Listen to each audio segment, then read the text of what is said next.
Hi. Okay, so I have a long story to tell you guys. It's kind of funny actually, but you may be wondering, Janae, why aren't you on a plane right now?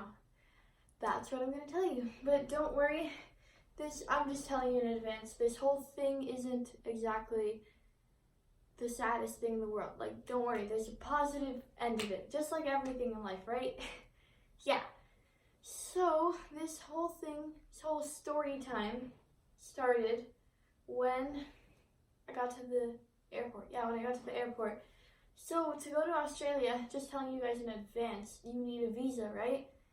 So my mom got her passport renewed like a year to a year and a half ago, and so her old passport is rubber band attached to her new one. So when my dad was registering the visas, he put, because me and him only have one, so one each. So he put ours correctly, but he put my mom's old one. So when we were checking in, the check-in guy was like, "Oh, this is the wrong number. You're gonna have to do it again."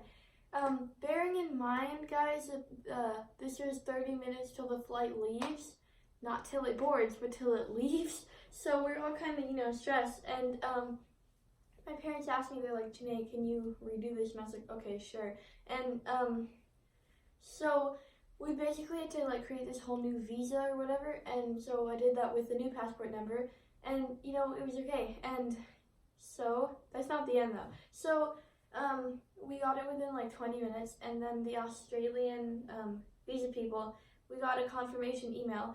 So then we showed it to them, we're like, "Okay, we can go now." But no, they said that was a receipt number, whatever that means. It's like they need a confirmation number, but that was a receipt number, so I don't know.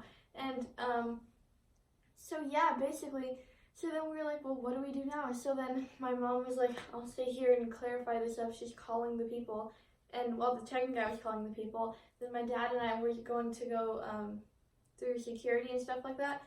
But then my mom calls my dad and says, "We need to make another visa, even though we just made one." So I yeeted back all the way to the other end of the airport, and I like entered the information again, and this was like 15 minutes till it left. So then we still hadn't heard an answer, and everyone was like kind of freaking out because it was like 15 minutes till the plane yeeted out of the valley. And so we were just like, waiting to get a call back from Australia. And by the time like everything got figured out, the people were like, "It's too late, you can't go on the flight." And like, yeah, so I thought my dad was already on the flight, and I was like, "Oh," but no, he came back, and it was like kind of very sad, because I thought, "Oh, well, there goes like our whole vacation, all the stuff that we were gonna do is gone forever now."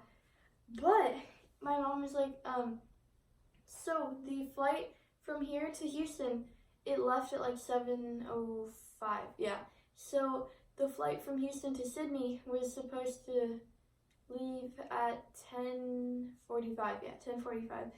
So we're like, "Oh, if we could find a flight in between 7 and 10:45, we could just, get to Houston, wait there, and leave."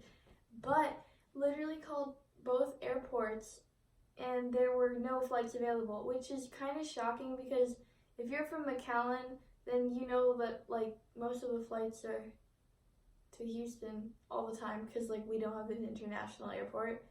But it's fine.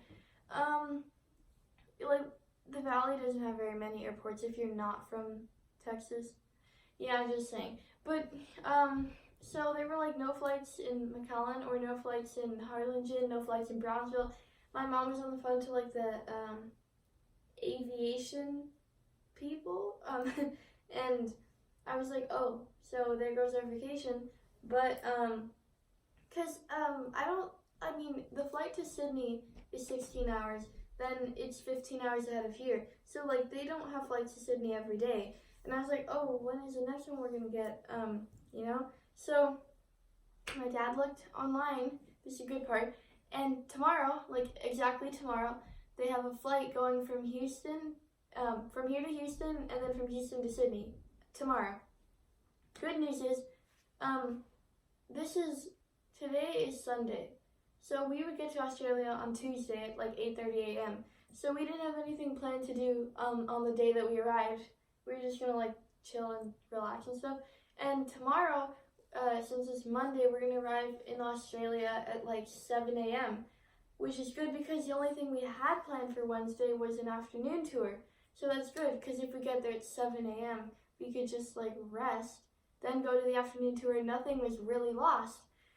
So basically, this whole story time is not 100% bad because even though I almost had like 3 anxiety attacks and died, not even kidding, I was like sweating and hyperventilating, it's fine. But the good thing is there is usually always a good thing that comes out of bad things, whether it's, learning from it or just having experience for next time, or, maybe there may not be a good thing at all, but later there will for sure be a good thing. And I promise you guys that if it doesn't happen, then if there's no good side, then tell me and I'm sorry. But just telling you guys to look on the bright side of things, reminding you, be grateful for what you have, because I am.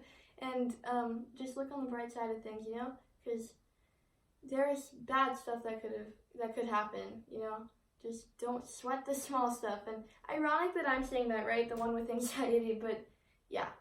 So thank you guys for watching this little story time / rant thing.